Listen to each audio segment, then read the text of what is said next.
capital financeiro e a expansão imperialista. Quais são as principais características do capitalismo financeiro? E por que ele motivou a expansão imperialista das grandes potências mundiais do século XIX? Essas perguntas nós vamos responder na videoaula de hoje. A propósito, você está no canal Sistema de Ensino Monte Carlo. Esse canal é feito para você que é estudante, você que curte humanas, você que pensa diferente.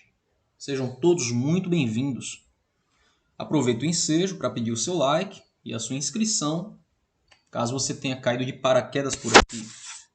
É um trabalho de utilidade pública para dinamizar o ensino de modo geral, e isso não depende só de mim, como professor consultor, mas também depende de você, audiência, compartilhando, deixando seu like e se inscrevendo no nosso canal, mostrando assim ao YouTube as relevâncias dos nossos conteúdos aqui para a plataforma. Dito isso, vamos para a aula.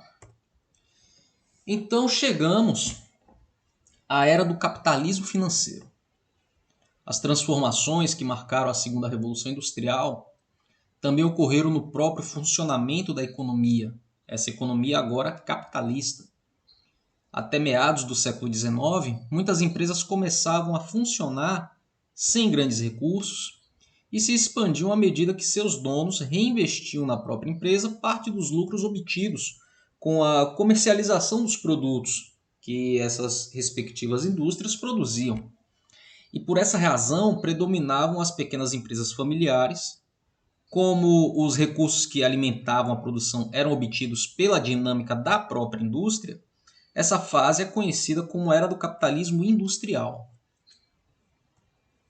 A partir dos anos de 1870, no século XIX, com o avanço da Segunda Revolução Industrial, as novas atividades econômicas, tais quais empresas de exploração de petróleo, usinas elétricas, siderúrgicas, elas exigiam grandes investimentos que não podiam ser obtidos apenas com recursos individuais. É aí que entram o papel das instituições bancárias, que assumem o controle do financiamento dessas indústrias, dessas produções, seja ela agrícola, mineral, produção de bens de consumo, bens duráveis. E em cada país, essa produção ela vai ser controlada pelo empresariado, pelo capitalista e também pelas instituições financeiras, as instituições bancárias, por meio de aquisição de ações. Empresas de diferentes setores e atividades vão entrar nesse mercado também. E assim começa a era do capital financeiro, o capitalismo financeiro. Então não é mais só aquela produção familiar que recolhe as matérias-primas de forma rústica, produz ali nas suas oficinas, nas suas indústrias, vende os produtos, reinveste o lucro. Então, com o dinamismo do capitalismo do século XIX, então investimentos mais vultuosos são necessários, e não aquela produção de venda e reinvestimento, mas teria que ter um alto investimento, assim como aconteceu nas grandes navegações. A diferença é que as grandes navegações foram financiadas pela monarquia. E aqui no capitalismo financeiro, o burguês que se tornou banqueiro, o burguês que ascendeu socialmente e que se tornou o banqueiro europeu, né? O berço dos bancos é a Europa. Então ele vai entrar também nessa de industrialização, com o seu capital investimento. A partir da segunda revolução industrial, um processo profundo de concentração de capital alterou o perfil das empresas nas principais economias do mundo industrializado. Nascia-se assim o oligopólio. Essa mudança foi um dos resultados da primeira grande crise do capitalismo, iniciada em 1873. Em um contexto de grandes dificuldades, pequenas empresas foram eliminadas enquanto as mais fortes criaram formas de associação visando combater a concorrência e aumentar os lucros. As organizações empresariais promoveram uma imensa concentração de capital nas mãos de grupos econômicos, os chamados oligopólios, em prejuízo das pequenas e da livre concorrência. Damos o nome de oligopólio a uma situação na economia capitalista em que poucas empresas têm o controle da maior parte do mercado. Conhecido como oligopólio, posso também citar aqui o processo de monopólio, que é muito semelhante a esse e que tem sua inspiração nesse processo aqui, tá? Então, são as faces do capitalismo. A intensa concentração de capitais promovida por esses grupos econômicos, dá origem das transnacionais. As transnacionais, que são grandes corporações empresariais que têm filiais em outros países, além do seu país sede. Apesar de estarem presentes em várias regiões, essas empresas mantêm fortes vínculos com seus países de origem. E isso dentro de um modelo de negócio, tá? Um modelo de organização de negócio, melhor dizendo, que são os trusts, o cartel e o holding.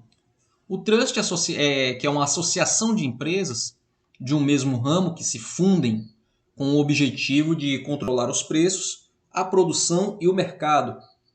O cartel, que é um agrupamento de empresas independentes que estabelecem acordos comerciais com o propósito de dividir o mercado e combater os concorrentes. O holding são empresas que controlam uma série de outras empresas, do mesmo ramo ou de setores diferentes, não importa, mediante a posse majoritária das ações dessas empresas. É mais um exemplo de capital de investimento. Em 1880 e 1914, as grandes potências capitalistas dividiram entre si a maior parte das terras do planeta. Com isso, inaugurada uma nova fase do capitalismo, que é o imperialista ou neocolonial, ou seja, melhor dizendo, é um novo tipo de colonização. Só que para diferenciá-lo da expansão colonial iniciada no século XV, na época das grandes navegações. Primeiramente, a Grã-Bretanha, a França, a Alemanha, Bélgica, Itália, elas foram os protagonistas desse processo de expansão colonial em terras da África e da Ásia. A primeira colonização se concentrou na América, essa não, essa vai colonizar África e Ásia. Também participaram dessa expansão a Rússia, em partes da Eurásia, os Estados Unidos na América Latina e nas Filipinas, e o Japão na China e na Coreia. Boa parte da rivalidade asiática entre Japão, China e Coreia, ela se intensifica nesse momento aqui da história, quando China e Coreia se tornam colônias japonesas.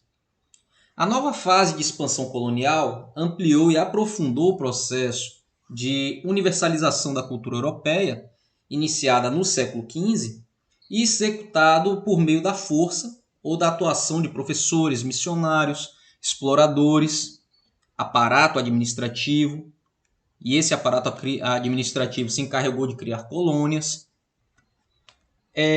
A expansão imperialista ela foi motivada por fatores econômicos, políticos, sociais, culturais e estavam todos interligados. Destacamos aqui o fator econômico, porque a grande concorrência entre as potências industriais levou a ampliar os investimentos em tecnologia para diminuir o custo da produção, reduzindo em contrapartida a oferta de emprego. A produção de mercadorias cresceu, enquanto o mercado consumidor, afetado pelo desemprego e pelos baixos salários, não era capaz de absorver o que se produzia. O resultado foi uma grave crise econômica, que ocorreu entre 1873 e 1896, marcada pela falência de empresas, pela queda generalizada dos preços, e a saída encontrada pelos países europeus para resolver a crise foi a conquista de novos mercados para os seus produtos industrializados e para a aplicação de seu capital excedente, já que se produzia para vender, para se adquirir capital e se reinvestir na indústria, Então esse capital excedente, ele precisava ser reinvestido para que ele retornasse aos cofres com mais vulto, além de novas fontes de energia e de matéria-prima para as indústrias. Os fatores políticos e sociais, trata-se aqui os governos europeus que utilizaram a conquista de colônias como propaganda política. A expansão do poderio nacional por meio da obtenção de colônias serviu para despertar na população o orgulho patriótico e obter o apoio dela aos governos das potências imperialistas, e para isso também era necessário transferir para as áreas coloniais a mão de obra ociosa na Europa, minimizando as tensões sociais e enfraquecendo o movimento operário. Então, nada melhor do que numa transnacional ter pessoas nativas da empresa de origem, para assim divulgar e despertar o ideal imperialista.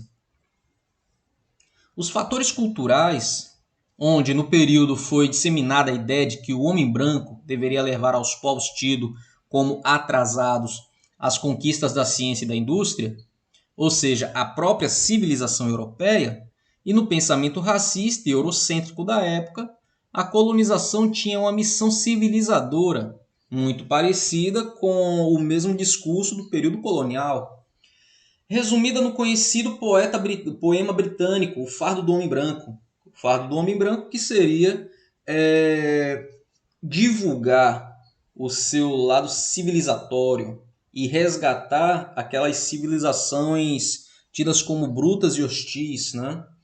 Esses fatores interligados motivaram e justificaram a expansão imperialista e a consolidação de uma economia global dominada por alguns países e que fizeram das terras conquistadas uma grande fonte de lucro.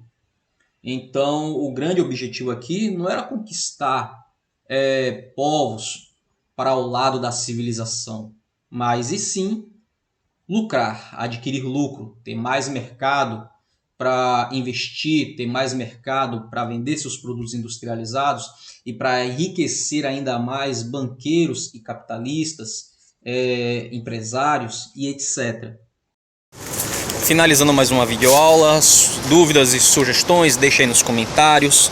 Se você ainda não é inscrito no canal, por favor, deixe seu like, se inscreva, não lhe custa nada. É uma forma de você motivar aqui o nosso trabalho de utilidade pública. Sistema de Ensino Monte Carlo, um canal feito para você que pensa diferente.